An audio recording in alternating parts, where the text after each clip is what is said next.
नमस्कार, मैं रविंद्र गौतम और आज कुछ बिंदुओं को लेकर हम लोग चर्चा करने वाले हैं। हमारे साथ में है शैलेंद्र, काफी जागरूक व्यक्ति हैं। इनसे हम जानते हैं कि मौजूदा देश की जो परिस्थिति है वो कैसी चल रही है और मौजूदा राजनीति और बहुजन कॉन्सेप्ट के लेकर इन तमाम मुद्दों को लेकर हम इनसे चर्चा करेंगे। शैलेंद्र जी, आप चैनल में नमस्कार, बहुत बहुत स्वागत है। देश में जो आज चल रहा है, अभी हाल ही में पुरानी संसद से नए संसद में सरकार ने शिफ्ट की है और नया बिल भी पेश कर दिया है महिलाओं को लेकर। ये बिल 27 सालों से डला हुआ था पेंडिंग में, क्या देखते हैं आप?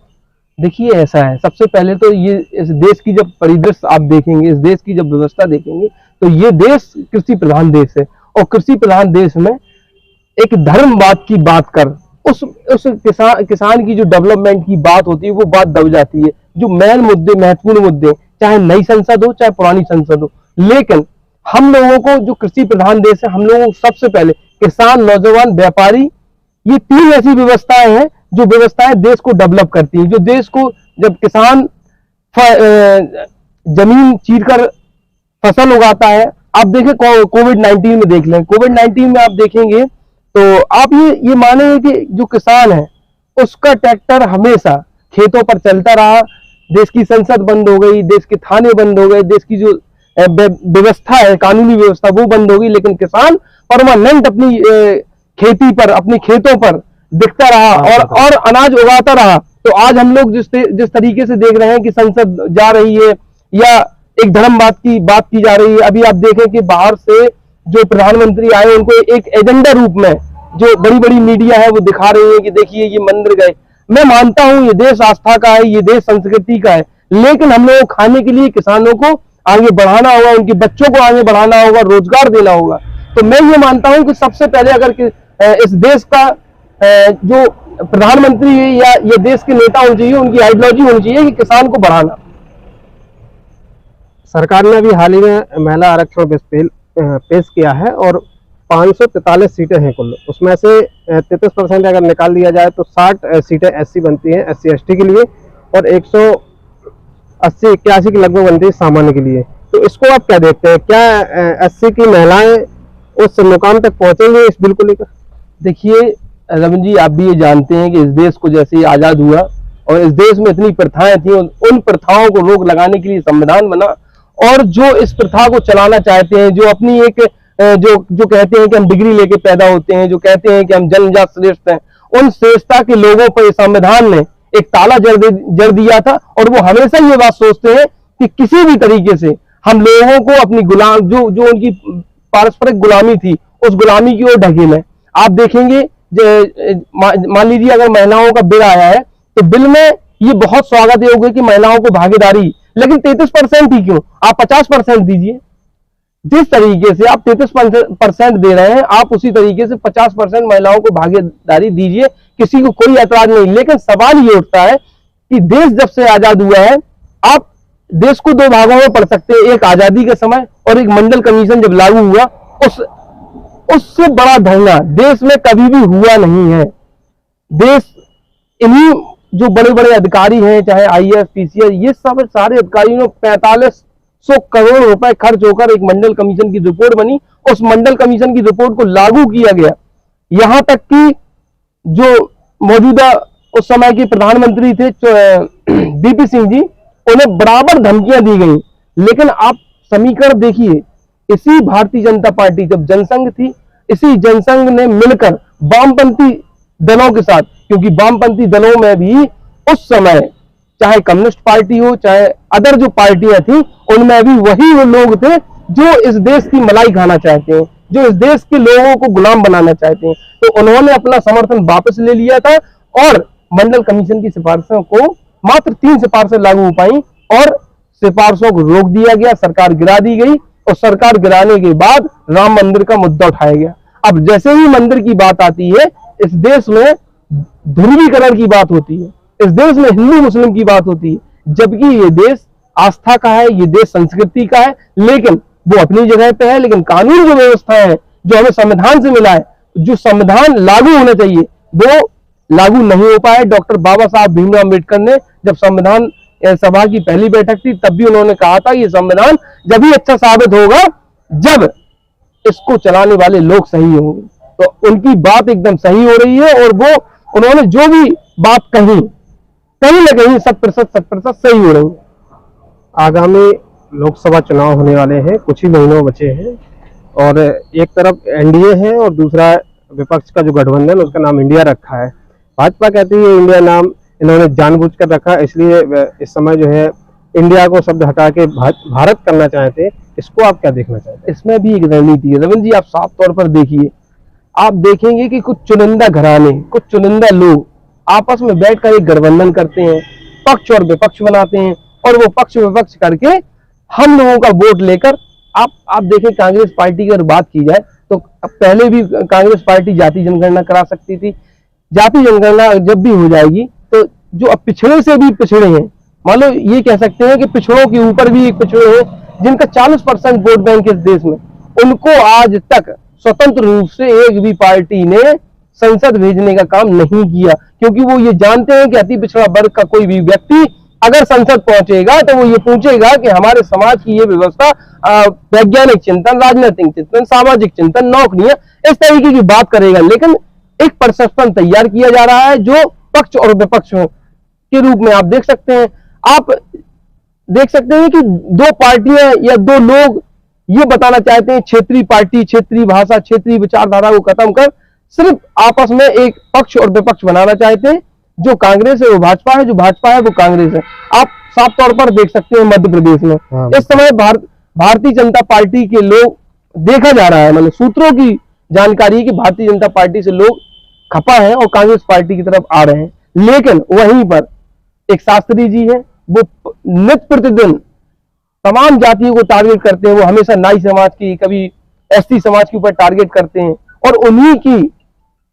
उन्हीं के सामने दोनों जो मुख्यमंत्री हैं उनके सामने घुटने। मेरा अगला सवाल है, जो पार्टियां बहुजन की राजनीति करती थी या कर रही हैं, पिछड़ावाद की राजनीति कर रही हैं, क्या ऐसा समय आ गया है कि जो सरकार, हम लोग प्रधानमंत्री की दौड़ में थे और आज हमारी स्थिति है क्योंकि ओबीसी का एक अति पिछड़ा वर्ग, एससी का अति पिछड़ा वर्ग आज उन पार्टियों से दूर भाग गया है। क्या कारण रहा है कि उन पार्टियों ने उस ओर ध्यान नहीं दिया या क्या हिस्सेदारी नहीं दी? देखिए, जिस तरीके की आप देखा जाए, अगर जब भी आप डॉक्टर बाबा साहब भीमराव अम्बेडकर को पढ़ेंगे और उनके बाद अगर देश में किसी को पढ़ा जाएगा तो मानवर कांसीराम। और मानवर कांसीराम ने जब काम स्टार्ट किया तो सबसे पहले डॉक्टर बाबा साहब भीमराव अम्बेडकर ने जो पार्टी बनाई थी उसमें काम किया, और उसमें कम से कम 6-7 साल काम किया। और जब काम में उन्हें लगा कि यार ये पार्टी तो वास्तव में सिर्फ एक एजेंडा है, लोगों को दिखाने का एजेंडा है, और ये जिससे बाबा साहब भी कहते थे, जो आरक्षण, जो पूना पैक्ट पे समझौता हुआ है, जो आरक्षण हम लोगों को मिला है, और यही आरक्षण से बने हुए लोग ये हमारे लिए औजार बनेंगे मनुवादियों के, उन्हीं लोगों के, उन्हीं पूंजीवादियों के औजार बनेंगे। और जब कांसीराम जी राजनीति में आए तो उन्हें ये बात हकीकत लगी। उन्होंने बहुजन समाज, पहले DS4 फिर बहुजन समाज पार्टी की स्थापना की, और जब उन्होंने स्थापना की तो आप देख सकते हैं उस समय माउथ पब्लिसिटी थी, गांव-गांव, घर-घर जाकर उन्होंने कच्चे रास्ते नापे, उन्होंने गरीबों के घर के रास्ते नापे, उन्होंने दलित पिछड़ों को ये किया, उन्होंने बताया कि आप सभी को हुक्मरान बनना है। उनकी एक नीयत साफ थी, उनका एक उद्देश्य था। आज जिन पार्टियों का जो उद्देश्य था वो उद्देश्य से भटक चुकी हैं, चाहे वो पिछड़ों की बात करें, चाहे वो बहुजनों की बात करें। नौजवानों को आज भी नौजवान माना जा रहा है। आप देख सकते हैं 25 साल का लड़का एक जिला चलाने के लिए, इस देश की सबसे बड़ी नौकरी आई है, 25 साल का लड़का एक जिला दिया जाता है, वो बड़े बड़े पॉलिटिशियन को बड़े आराम से हैंडल करता है। लेकिन हमारे समाज, हमारे वर्ग के लोग, हमारी पार्टियां आज ये मानना ही नहीं चाहती कि हम कभी नौजवान में भी हमें वो हक अधिकार मिलेंगे। देखिए, काली खोपड़ी वाले ही इस देश में, जिसके बाल काले हैं वही इस देश में परिवर्तन की बात कर सकता है, जिसके बाल सफेद हो गए वो हमेशा मैनेजमेंट की बात करता है। बीजेपी कहती है हमने SC वर्ग के लिए बहुत कुछ, राष्ट्रपति बनाया है, रामनाथ कोविंद जी को भी बनाया था, इसके बाद द्रौपदी मुर्मू जी को बनाया है। क्या लगता है इतना बड़े पदों पर होने के बावजूद स्थिति अभी भी वैसी है या कुछ डेवलप हो चुकी है? देखिए, ये कहीं ना कहीं सही बात है कि भारतीय जनता पार्टी ने दलितों को, पिछड़ों को नेतृत्व जो मिलना चाहिए उतना तो नहीं दिया, लेकिन दिया। ये देश के सर्वोच्च पद पर बैठा है, ये किसी से छुपा नहीं।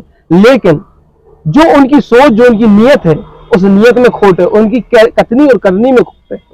अगर उनकी कथनी और करनी में खोट नहीं होती तो आज मंडल कमीशन लागू होता, आज एससी की सिफारिशें लागू होती, आज इस देश की गरीबी मिट जाती, आज इस देश की रोजगारी मिट जाती। आप बुंदेलखंड को ले लें, आप उत्तर प्रदेश को ले लें, उत्तर प्रदेश में 80 लोकसभा की सीट है, जहां सबसे ज्यादा जातिवाद है। सिर्फ ये जातिवाद इसीलिए ही किया जाता है। यहाँ के लोग पलायन कर रहे हैं, यहाँ के गरीब पलायन कर रहे हैं, लेकिन फिर भी अमृत जल, फिर भी मन की बात, लेकिन तमाम प्रकार की योजनाएं चल रही हैं। जमीन पर जब आप जाएंगे तब आप देखेंगे कि लोग यहाँ के पलायन कर रहे हैं। क्या सूखा पड़ रहा है, आप टंकियों से पानी अमृत जल दे रहे हैं, लेकिन खेतों को कौन सींचेगा? आज भी खेतों को सींचने के लिए किसान अपना फावड़ा लेकर घूल बनाने का काम कर रहा है। सरकार तो कह रही है कि किसानों की हमने आय दोगुनी कर दी है, इसमें कोई दिक्कत ही नहीं है। देखिए रविंद्र जी, आप भी जानते हैं, आप भी किसान परिवार से हैं, मैं भी किसान परिवार से हूं। जो व्यक्ति ये बात कह रहा है वो किसान परिवार से है ही नहीं। असल में हो कह रहा है, जो लोग वहां, मैंने आपसे पहले भी कहा, जो लोग वहां बैठे हैं वो ना तो किसान परिवार से हैं, ना जमीन से जुड़े हुए व्यक्ति हैं। राजनीति जब भी बदली, आप जब भी 80 का दशक उठाएंगे, जब मंडल कमीशन की बात हुई तो सबसे बड़े पेट में दर्द, ऐसी कौन सी बात, ना तो हिंदुओं का ध्रुवीकरण हो रहा था, ना तो ऐसा कोई बजट लागू हो रहा था, बस अति पिछड़ों SC ST एक्ट को हक अधिकार मिल रहा था। आज तो आर्टिकल 340 की बात भी नहीं की जाती है। आज तो NCBC का डेटा जो बना दिया गया है उससे आर्टिकल 340 भी कमजोर हुआ है। ये आज समझ में नहीं आ रहा है, लेकिन जिस दिन अति पिछड़े समाज के बच्चे, जिस दिन SC समाज के बच्चे इस देश की जो सर्वोच्च पद है उस पर बैठेंगे और ये बात अपने नेताओं से और दूसरे नेताओं से जरूर पूछेंगे कि आप जब राजनीति कर रहे थे, आप एक तौर पर देख सकते हैं, एक व्यक्ति को जमीन पर लगाया जाता है और एक को गमले में सजाया जाता है, और फिर उसको गमले से जमीन पर लाने के लिए यही राजनीति है। हमारे ही लोग हमारे लिए आपस में लड़वाया जा रहा है। आप अब राजनीति में देखिए कितने लोगों को लड़वाया गया है, SC से बैकवर्ड को लड़वाया गया। आखिर ऐसी क्या दिक्कत है, आखिर ऐसी क्या समस्या है? आज कम्युनिस्ट पार्टी को आप देखिए, जो हमेशा मजदूरों की बात करती थी, उसमें एक विनोद मिश्रा जी थे। उस समय 1980 के दशक में उन्होंने मलाई खाई, और आज की स्थिति ये है, जब वो कूड़ा हो गई, जब वास्तव में ये लगा कि हाँ मेहनत करने का समय है, तब आज कोई नहीं है। इसी प्रकार से बहुजन समाज पार्टी है। एक समय बहुजन समाज पार्टी में लोगों को लग रहा था कि हाँ ये खून पसीने सींची हुई पार्टी है, ये लोग आगे बढ़ जाएंगे, तो उन्होंने फिर जैसे कि तैसा कर दिया और खुद सरेंडर होके उन्होंने ये बताया कि हम सर्वजन की बात करेंगे, हम सभी लोगों को साथ लेंगे, इस देश की छुआछूत मिटाएंगे। असली बात जो होनी चाहिए वो छुआछूत, धर्मवाद, जातिवाद, ये एक देश के लिए वास्तव में हानिकारक है। स्वतंत्र भारत में स्वतंत्र सपनों का सपना देखा गया था। इस संविधान में हर व्यक्ति को कानून दिए गए, जाति उत्पीड़न के आधार पर आरक्षण दिया गया, लेकिन वो आरक्षण लागू नहीं हो पाया। तो आप देख सकते हैं क्या स्थितियां हैं। छोटी सी चर्चा में आप शामिल हुए, उसके लिए बहुत बहुत धन्यवाद। और ये थी देश की मौजूदा हालात, राजनीति को लेकर चर्चा की। हमारे साथ में थे शैलेंद्र, काफ़ी जागरूक व्यक्ति हैं और विधान केसरी पेपर के ब्यूरो चीफ हैं।